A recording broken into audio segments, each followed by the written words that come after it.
तपाईले मेरो सेयर र डिम्याट एकाउन्ट नवीकरण गर्न त छुटाउनु भएको छैन।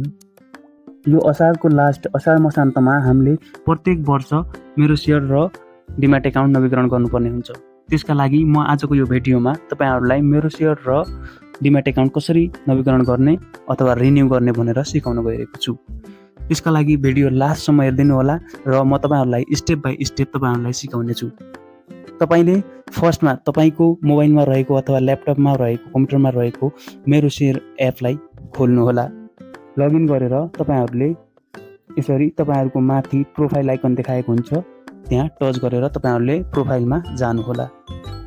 जसमा तपाईहरु प्रोफाइलमा गइसकेपछि तपाईहरुको यसरी तल रिन्यू एकाउन्ट भनेर ठूलो अक्षरमा लेखेर देखाएको हुन्छ।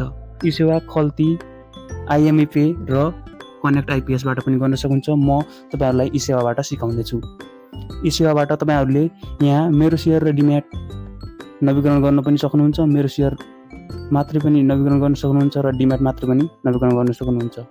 त्यसैगरी अहिले हामी मेरो सेयर र डिम्याट नवीकरण गर्छौं र यसको शुल्क रहेको छ 150। तपाईहरुले त्यसैगरी यसलाई कति वर्षको लागि नवीकरण गर्ने त? एक वर्ष, 10 वर्ष, 5 वर्ष तपाईहरुको मर्जी अनुसार हुन्छ। तपाईले जति वर्ष बढाउँदै लाग्नुभयो त्यति नै तपाईहरुले अलि सस्तोमा नवीकरण गर्न सक्नुहुन्छ। अहिले म 1 वर्षको लागि मात्र नवीकरण गर्छु र अहिले तपाईहरु फेरि यहाँ अकाउन्ट पनि मेन्सन गर्न सक्नुहुन्छ। म अहिले एउटा अकाउन्ट मात्र नवीकरण गर्छु।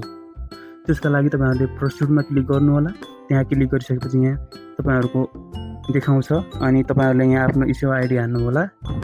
तपाईहरुले इसेवा आइडी हानेर आफ्नो पासवर्ड पनि अथवा एमपिआइएन पनि हान्दिनु होला।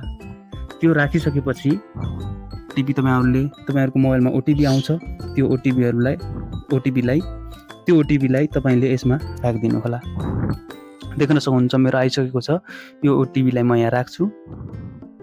यहाँ ओटीपी राखिसकेपछि तपाईहरुले भेरिफाई गरिदिनु होला।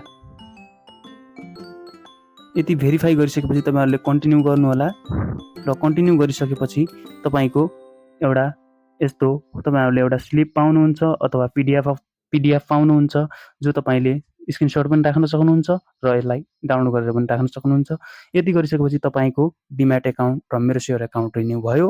अब तपाईहरुले मज्जाले यो वर्ष पनि आएका आइपीओहरु खरिद बिक्री गर्न पाउनुहुन्छ र तपाईहरुले आइपीओहरु भर्न पनि पाउनुहुन्छ र तपाईहरुले मेरो सबै गर्न पाउनुहुन्छ। हुन्छ, आजको भिडियो यति नै। यस्तै भिडियो लिएर आउने नै छु। त्यतिसम्मका लागि मलाई बिदा दिनुहोस्। हाम्रो च्यानललाई सब्स्क्राइब गर्नुहोस्, लाइक गर्नुहोस् र भिडियो